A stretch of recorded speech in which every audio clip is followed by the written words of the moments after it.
আজকাল না গরিব হলে কাউকে গরিব সেজে দেখাতে লাগে না।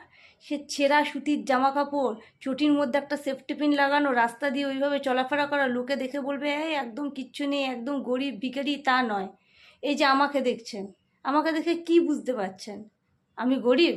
একটুও না, আমি ভিকমাঙ্গা।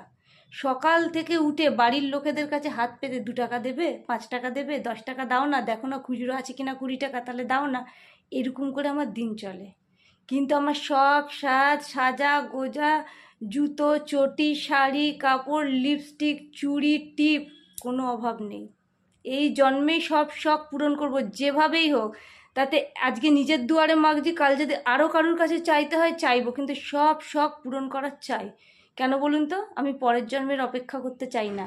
এই জন্মেই যা কর্ম করে রেখেছি, অ্যাকচুয়াল কর্ম নয়, যা কাণ্ড করে রেখেছি না, পরের জন্মে আমি শিওর যার মানুষ হয়ে আসবো না, ওই নালির ধারের পোকা টোকা হয়ে জন্মাবো। তাই এই জন্মেই যে কোনো প্রকারে আমাকে নিজের শখ পূরণ করতেই হবে।